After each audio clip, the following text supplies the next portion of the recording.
welcome to Follow the Fun, and in this video I am going to show you how I painted this Leagues of Votann kill team. Now, when the Leagues of Votann first came out, I didn't really enjoy how they looked. First of all, I thought they had way too little beards, and they looked a little bit too much like astronauts and a little bit too much like space marines. I don't really know how, but somehow over time they've grown on me, and I decided to get the kill team and paint them up. One of the reasons that made me decide to buy this kill team is that I got an idea for a paint scheme that excited me. So when I was a little kid, I used to play with a Lego theme called Power Miners, and they had sort of green machines with orange weapons or tools. But then there is another older Lego theme which is called Rock Raiders. And that sort of aesthetic with it's kind of a weird color scheme. It's teal and yellow, but mostly it's brown and gray, and it's a really grungy setting. And for some reason I just wanted to use this paint scheme on the dwarves. So I'll show you how I did it.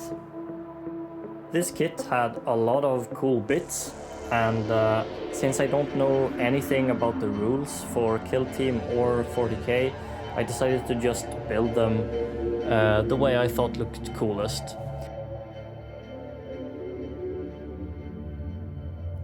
But before I show you how I painted those, you might be wondering what the Invictor Tactical Warsuit was doing in the corner there. And the story behind that is when I bought the dwarves from my local gaming store, I saw the tactical warsuit on the shelf, and I've never really liked the look of it for a Space Marine army. I sort of think the normal Dreadnoughts look way cooler, but for the dwarves, I thought an Invictor Tactical Warsuit would look really good as a drill walker sort of digging machine kind of thing. And so I decided to buy it and try to convert it into a dwarf digging machine. Now, I know that the Leagues of Votann doesn't have anything like this currently, but I'm sure that Games Workshop will eventually come out with something resembling a Dreadnought for the Leagues of Votann army. And it's just too cool of an idea to pass on, so I'm gonna make my own. So I converted the sitting Space Marine into a sitting dwarf, and I had some of these dwarf bits from a Leagues of Votann kit I had bought previously for another project that didn't really turn out. And so I kept the Space Marine arms, but took the legs and the torso from a dwarf and put it into the tactical warsuit. Now, my plan for the warsuit itself, I was thinking I wanted one of the arms to have a hand. So this example to the left here.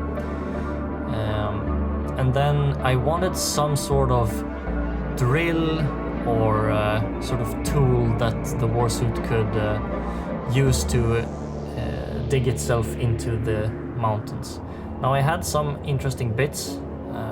I had this piece from a knight kit, and I was thinking that if I could put some sort of a drill bit onto it so that it looked like a drill, but I wasn't really sure about it, so I kept looking for other options. Here you can see me putting together the body to the legs and the arms. I didn't film the arms and legs separately because the kit was very complicated, and had a lot of small parts, and it needed a lot of focus and attention, so I didn't really feel like filming it. But here you can see the weapon or tool I decided to go with. I actually glued 2 pieces of sprue back to back, and I cut the tip with my hobby knife to make a sort of a chisel shape. And so this is now resembling one of those big jackhammers or splitting tools that you use to split stones apart. And I thought that looked really cool. I took some of these metal bar pieces that were spread around the kit, and I put them onto the warsuit itself. For example, in the front here and on the side of the leg. And the thought with those was that a dwarf can climb up the suit using those stepping bars. I thought that was a neat detail. I also managed to magnetize the front bar section. Now, I did this partly because I thought it looked cool to have this little function that you can do with the toy, but also to make the guy inside of the suit be easier to paint. I played around with the posing of the warsuit, and I had the idea that I wanted him to sort of be pushing a rock to the side while he's sort of striding forwards with the jackhammer held up high, and to have sort of a forward marching pose. I put milliput on the base and put the legs on the base, and then I just sort of fiddled around with the stones and the rocks to sort of get the pose that I was after.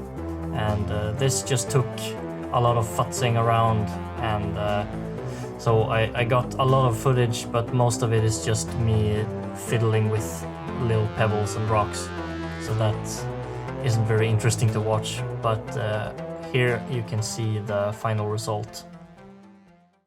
I sprayed all of the miniatures with a black primer from Vallejo, and then I could start painting. When I paint, I like to do a big step on all of the miniatures immediately, so that I get something to work on, something to sort of go from.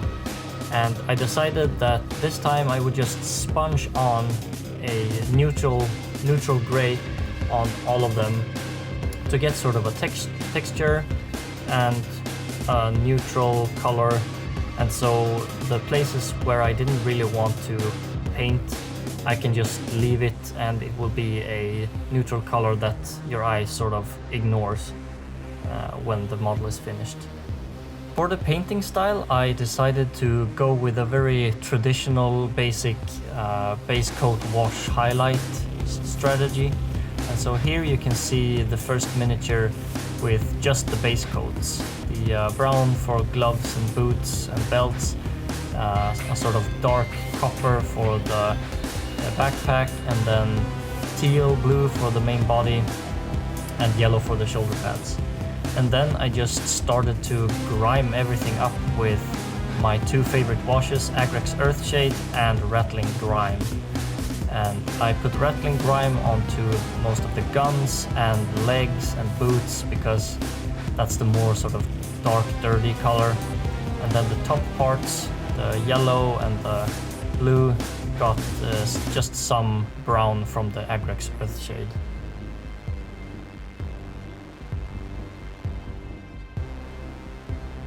Again, following the Rock Raiders color scheme, I painted the lens of the guys in a sort of translucent green. And then I started highlighting everything with just lighter versions of the colors, the base colors.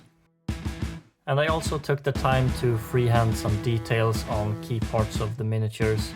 For example, the screens got little scribbly lines, or in this case that you see on screen, a sort of targeting cross on the screen of the machine gun. And I painted some symbols on the shoulder pads, which you will see later in the showcase. Now at first I painted this helmet in a silver mainly, and then sort of the inner section in copper, and then just sort of the glasses part in the light green. But I decided that I didn't like that, so I went for the copper again and decided to make the sort of outer hood the copper color, and then make the bigger section of the visor to be green, and not just the small inner glasses part. Now I painted the Dreatnought in basically the exact same way.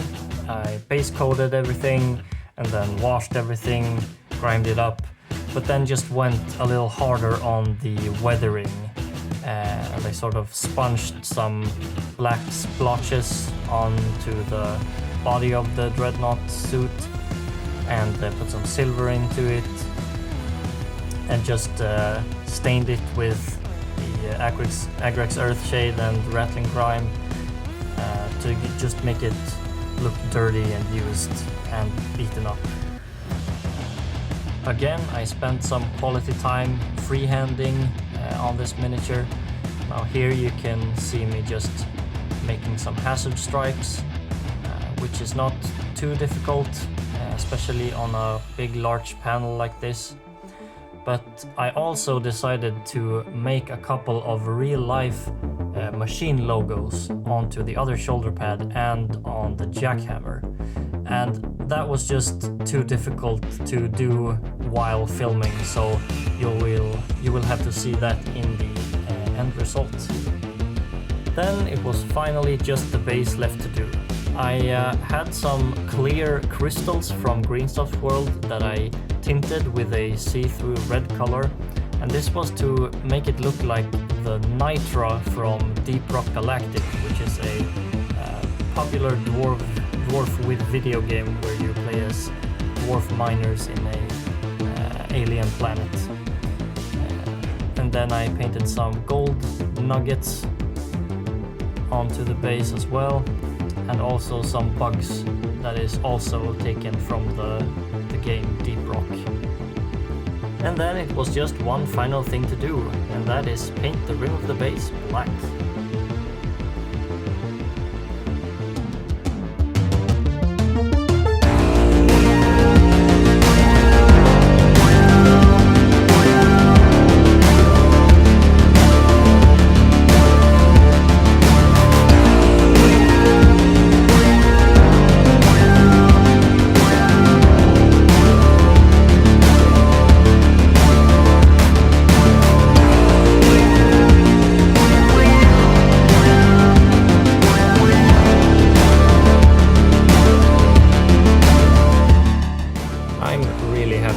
These guys turned out. I think my favorite one has to be the grenade launcher guy with the dual colored sunglasses, and maybe I really like the guy with the power fist as well.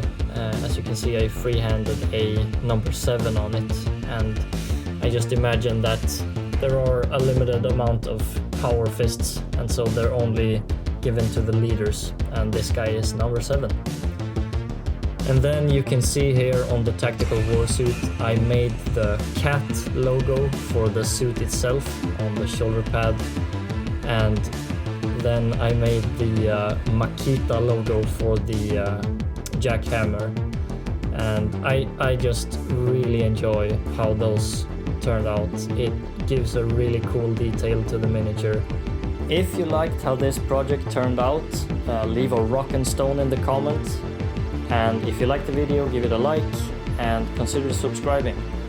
And I hope I will see you in the next video.